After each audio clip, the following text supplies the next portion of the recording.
Alloh subhanahu va taolo siz bilan bizdan talab qilgan bitta eng asosiy narsa bu tavhid. Alloh taolo siz bilan bizni bitta gunohdan tiyilishligimizni qattiq talab qilgan. Qolgan gunohlarni inson sodir qilar ekan, ularni Alloh xohlasa kechiradi. Ammo shirk degan gunoh bor tavhidning muqobilida. Bu gunohni qilgan bandani Alloh taolo hargiz kechirmaydi. Nastagfirullah, innalloha la yaghfiru an yushraka bihi va yaghfiru ma duna zalika liman yasha. Albatta Alloh taolo o'ziga shirk keltirilishini hech kimga kechirmaydi. Undan boshqa gunohlarni xohlagan bandasi uchun kechiradi. Ey odam bolasi, hadis qudusida Alloh taolo aytdi: yer qobig'i to'ldir gunoh bilan kelgan oldimga. Yerni gunohga to'ldirib tashagan bo'lgin kelguncha. Lekin menga shirk keltirmasdan ro'baro bo'lsang, yer qobig'i to'ldir, rahmatim bilan seni kutib olaman deydi. Demak, boshqa gunohlarda hammasi bitta pallada, shirk bitta pallada turadi. Tavhid va shirk. Alloh subhanahu va taolo Qur'oni Karimda bir misolni keltirdi, bir zarbul masalni keltirdi. Aql egasi bundan o'ziga yetarli xulosani oladi. Ikkita qul. Bitta qulni, birinchi qulni ko'p xo'jayinlari bor. Ikkinchi qulni bitta xo'jayini bor. Birinchi qulni ko'p xo'jayinlari bir-biri bilan kelisha olmaydi. Bitta xo'jayin tur desa, ikkinchisi o'tir deydi. Biri yot desa, biri ikkinchisi yugur deydi. Biri ovqatlan desa, biri ovqatlanmaydi, biri uxla desa, biri uxlamaydi. Bu qul mana shu hojalarni rozi qila oladimi? Endi ikkinchi qul, bitta hojasi bor, bitta sayidi bor. Ish buyuradigan bitta. O'tir desa o'tiradi, tur desa turadi. Qaysi birisining ishi oson bo'ladi? Bu ikkisini holati barobar bo'ladimi, birodarlar? Hargiz barobar bo'lmaydi. Alloh subhanahu va taolo aytadi: "Zaraballohu masalan rajulan fihi shuraka mutashakisuna va rajulan salaman li rajulin hal yastawiyani masala alhamdulillahi bal aktharuhum la ya'lamun." Alloh shunday bir misolni keltirdi.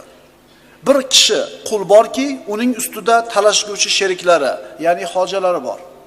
Yana bir kishi qul borki, u bus-butun holida bir kishi hojanikidir. Ikkisining misoli barobar bo'ladimi? Xo'jayini bitta qulni ishi oson bo'ladi. Ammo xo'jayini ko'p bo'lgan qulni ishi qiyin bo'ladi. Alloh taolo bu masaldan siz bilan bizga nima demoqchi? Muvahhid bilan mushrik hech qachon bir xil bo'lmaydi.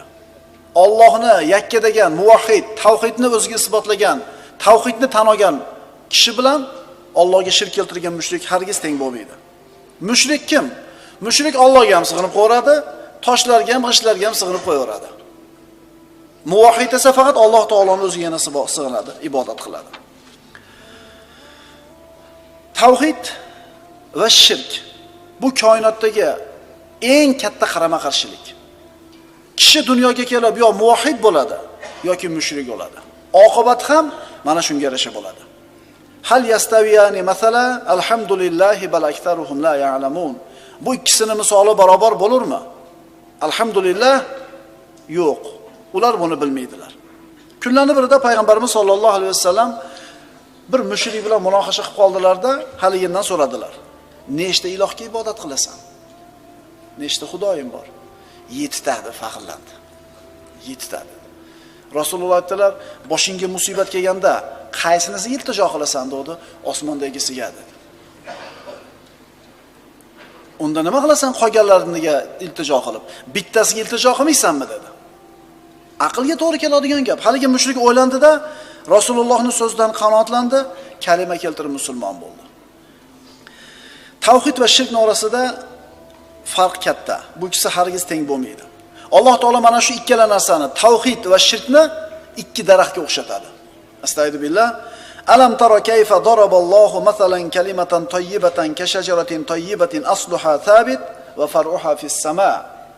Pokiza kalima, tavhid kalimasi, la ilaha illalloh. Ey inson, Alloh yaxshi so'zga qanday misol keltirganini ko'rgin. Yaxshi so'z bu la ilaha illalloh. U so'z xuddi bir asl daraxtga o'xshaydiki, uning ildizi yer ostiga mahkam o'rnashgan, shoxlari esa osmonda mustahkam turadi. Shoxlari shunday balandki, osmonga yetadi. Naqadar go'zal daraxt. Bu daraxtning mevasi ham bor. Mevasi dunyo daraxtlariga o'xshab mavsumda meva beradimi? Sezonda tu'ti ukulaha kullu hinin bi izni robbiha va yadribullohul amsala lin-nasi la'allahum yatadhakkarun. Parvardigorining izni irodasi bilan u mudom meva berur. Doim meva beradi. Alloh odamlar eslatma, ibrat olishlari uchun mana shunday misol keltirur. Kalima toyyiba la ilaha illalloh insonga doim meva beradi. Qalbi xotirjam bo'ladi. Umrida rizqida barakot bo'ladi. Dunyoda nimaga yashayotganligini biladi. Dunyoda mushkulalari, mashaqqatlari kelganda sabrli bo'lishning mevasini beradi va oqibatda jannatga olib kiradi. Endi Alloh taolo habis kalima, shirk kalimasini misolini nimaga o'xshatdi? Va masalu kalimatin tayyibatin ka shajaratin khabithatin jutusat min fawqil ard ma laha min qaror. Yomon so'zni, ya'ni kufr so'zini, shirk so'zini misoli esa yerdan ildizi uzilib qolgan, bir joyda o'rnashib, qo'nib topmaydigan nopok daraxtga o'xshatur. Mushrik bo'lgan odam xuddi daraxtning tomiri yerdan uzilib tashlab qo'yilgan odamga o'xshaydi. Uni qarori yo'q. Mononi qilsa ishlar yaxshi bo'lib ketadi degan bo'lsa o'shini qiladi. Mono biznes yaxshi bo'lyapti desa buni qiladi. Odamlar nima desa o'shini qilib ketaveradi. Ammo muvahhid odam dini bor uni, e'tiqodi bor, aqidasi bor, mustahkam turadi. Hech qanaqa shamol egib yubora olmaydi. Alhamdulillah bal aktsaruhum la ya'lamun. Allohga hamdlar bo'lsin. Odamlarning ko'pi bu narsani bilmaydi. Nuh alayhissalom o'limi oldidan o'zini o'g'illaridan biriga nasihat qilib shunday dedi: "Ey o'g'lim, agar 7 osmon va 7 yer tarozini bitta pallasiga qo'yilib turib, la ilaha illalloh ikkinchi pallasiga qo'yilsa, la ilaha illalloh kalimasi og'ir keladi. 7 qavat yer, 7 qavat osmondan mana shu siz bilan biz aytayotgan pokiza kalima og'ir keladi. Shirk kalimasi. Va man yushrik billahi fa ka'annama kharra minas sama fatahtafuhu at-tayru aw tahwi bihi ar-rih fi makanin sahiq. Mushrik kim? Mushrikning ahvoli qanaqa?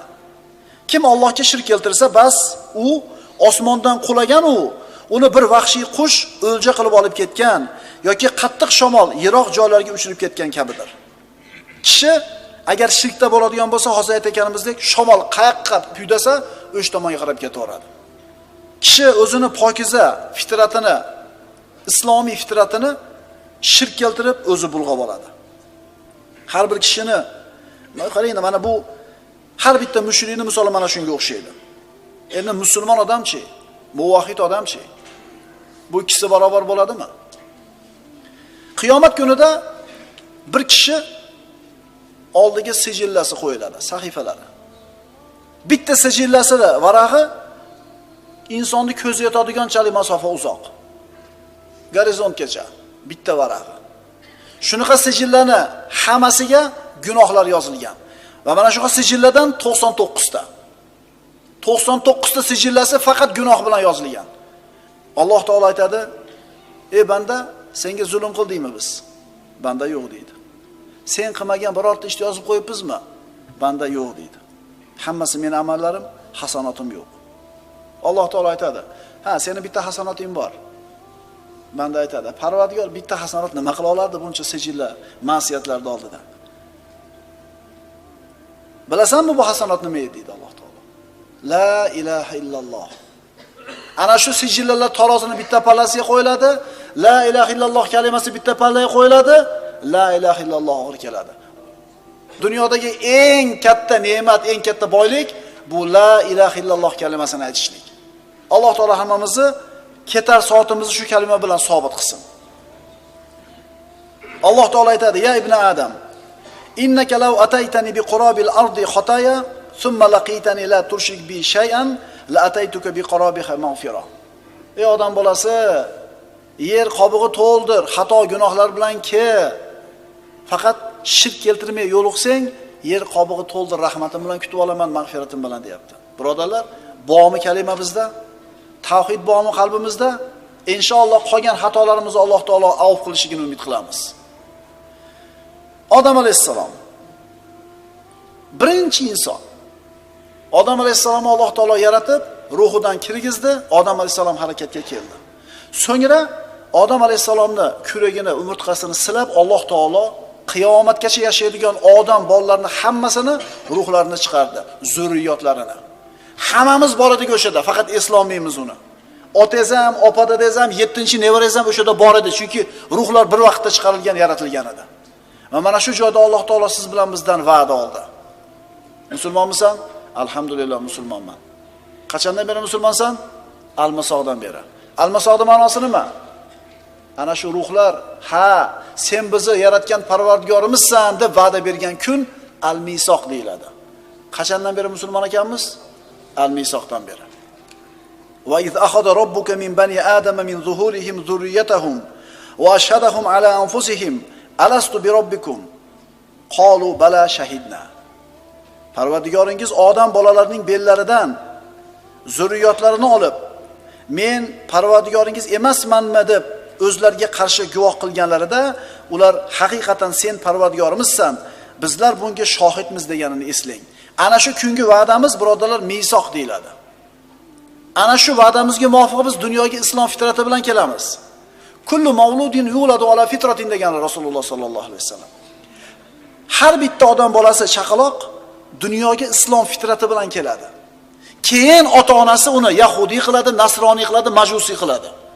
Rasululloh shunday deganlar, musulmon qiladi demaganlar. Chunki o'zi musulmonida dunyoga kelishida. Demak, inson bolasi dunyoga kelib, tashqaridan unga ta'sir ko'rsatilmasa, u buzilmasa, dunyo qarashi, tabiati aynitilmasa, islomda yashar ekan.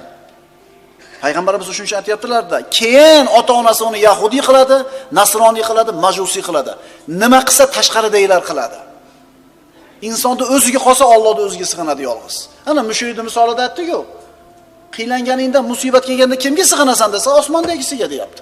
Aka osmondagisiga sig'inaverdi, qabul qildi.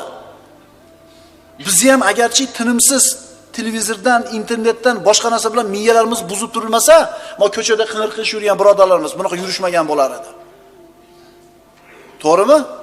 Ha, qarang, bu gapimizga o'laymiz endi. Aqidasida, tavhidida mahkam turganda bular ta'sir qila olmas edi. O'sha aqidasida tura olmaganligi uchun, e'tiqodini bilmaganligi uchun qaqqa shamol piydosa shu qarab ketib qolyapti. Shunday emasmi? Tavhidni mahkam ushlagan inson yaxshi kunida ham, yomon kunida ham kimga duo qilishni yaxshi biladi. Boshiga musibat kelganda kimdan yordam umid qilishni ham yaxshi biladi, ikkilanmaydi. Qalbi xotirjam. Kimga duo qilsamikin deb o'tirmaydi. Qul anad'u min dunillahi ma la yanfa'una va la yadurruna va nuraddu ala aqabina ba'da id hadana Alloh kalladhi istahwathu ash-shayatin fil ardi hayron. Ayting. Allohdan o'zga bizga foyda ham, ziyon ham keltirmaydigan narsaga iltijo qilamizmi? Va Alloh bizni hidoyat qilgandan so'ng yana ortimizga qaytarilamizmi? Xuddi jinlar chalib, lola hayron holda noma'lum yerga olib ketgan kishi kabi. Bizni jin chop ketgani yo'q. Biz lola hayron bo'lmayapmiz. Dunyoga nimaga kelganimizni bilmasdan gangirab yurganimiz yo'q, gang qo'yga o'xshab. Biz nimaga kelganimizni bilamiz, qayerdan kelganimizni bilamiz, nimaga yashayotganini bilamiz, oqibatimizni bo'lishini ham bilamiz. Aytdik-ku, hatto mushriklar ham boshiga musibat kelganda Alloh deb qolishadi. Lekin Alloh taolo ularni najotga chiqargandan keyin yana shirkiga qaytib ketadi ular. Qiyomat kunida Alloh taolo bir bandani hisob qiladi. Peshonasiga jahannam ekanligi yozilgan. Mushrik bo'lgan, kofir bo'lgan. Agar dunyoda solih amal qilgan bo'lsa ham uni foydasi tegmaydi unga. Chunki savob amallar faqat mu'minlardan qabul qilinadi. Alloh taolo aytadi qiyomat kunida, ey banda, agar butun dunyo seni mulking bo'lsa, seniki bo'lsa, mana shu kungi azobdan o'zingni qutqarib chiqib ketishlik uchun hammasini fido qilamiding? Borib burdingni beramiding? Berardim Parvardigor deydi. Alloh taolo aytadi, yolg'on gapirding. Men sendan bundan ozroq bo'lgan, bundan oz bo'lgan narsani so'raganman. Menga shirk keltirma. Lekin sen itoat qilmagansan, bosh tortgansan. Shuning uchun birodarlar, bu kofirlarning dunyoni yer yuzini to'lg'izib yurgani, dunyoni hamma boyligi ularda qo'lda bo'lganligi, musulmonlar ustida shunday tajovuz qilayotganligi siz bilan bizni aldab qo'ymasin. Va ma yu'minu aktsaruhum billahi illa va hum mushrikun. Ularning ko'plari Allohga faqat mushrik bo'lgan hollardagina iymon keltiradilar. Ya'ni Allohga iymon keltirdim deydi, lekin qilayotgan ishlari nima? Shirkiyat bo'ladi. Qaranglar, Odam alayhissalom bilan Nuh alayhissalomning o'rtasida 10 asr o'tgan deyiladi. Vallohu alam. 1000 yil. Mana shu 10 asrning ichida odamlarning hammasi muvahhid bo'lgan. Shirk bo'lmagan. Ha, qotillik bo'lgan, ha, boshqa gunohlar bo'lgan, ammo shirk bo'lmagan. 1000 yilgacha shayton odamlarni shirkka boshlay olmagan. Nuh alayhisalomning davridan boshlab odamlar shirkka ketishdi va shayton shu kundan beri odamlarni shirkka boshlab keladi. Birodarlar, 100 millionlagan kishilar sigirlarga sig'inib yuribdi. Xram Krist deb qo'yibdi. Likopga sut quyib qo'yibdi, katta likopga.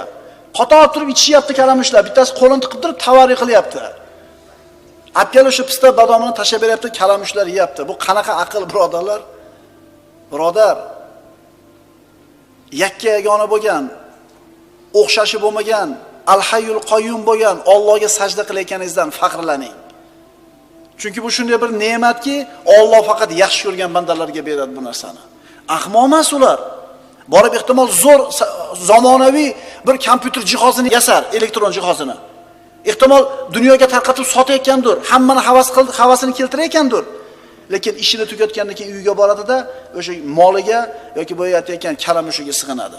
Bu qanaqa aql? Bu qanaqa aql? Afaman yamshi mukibban ala wajhihi ahda amman yamshi sawiyan ala siratin mustaqim. Alloh taolo so'rayapti. Axir yuz tuban yuradigan kimsa haq yo'lni topguvchiroqmi yoki qaddi rost holda to'g'ri yuradigan kimsami? Ibrohim alayhisalom o'zini qavmini da'vat qilayotganda shuna derdi-da, bu toshlar, g'ishlar sizlarga nima foyda beradi? Bolta bilan hammasini chof-chof qo'yib turib, bittasini bo'yniga ilib qo'ydi. Sen qildingmi Ibrohim, butlarimizni sen chopdingmi deganda manoni siqildi. So'raylarchi dedi. Ahmoq emas edi ular, lekin qalbli ko'zlari ko'radi ularni. Afa hasibtum annama xalaqnakum abathan va annakum ilayna la turja'un. Yulduzga sig'ingan, molga sig'ingan, toshga sig'ingan, sanamga sig'ingan bu mushriklar Alloh ularni bekarga yaratdi deb o'ylashadimi? Alloh taolo so'rayapti. Yoki sizlarning gumoningizcha biz sizlarni behuda yaratdik-ku, sizlar bizning huzurimizga qaytarilmaysizlarmi? Bu agar shunday bo'lsa bu bekarchilik bo'lib qoladi-yu. Abas bo'lib qoladi-yu. Alloh taolo bunday abasdan, bekarchilikdan pok bo'lgan zot. Fata'ala Allohul malikul haq, la ilaha illa huva robbul arshil karim. Zotan haq podshoh Alloh bironta ishni behuda qilishlikdan yuksakdir. Hech qanday iloh yo'q, magar u ulug' arsh sohibi bordir. Siz ham yashayapsiz, mushrik ham yashayapti. Muvahhid ham yashayapti, mushrik ham yashayapti. Hammaning oqibati bir xil bo'ladimi? Siz bilan bizdan Alloh taolo talab qilgan eng asosiy narsa tavhid. Siz bilan bizni ehtiyot bo'lishimiz kerak bo'lgan eng asosiy narsa shirk. Allohni yakka deb bilgan muvahhid bilan Allohga shirk keltirgan mushrik. Bu ikkisi barobar bo'ladimi?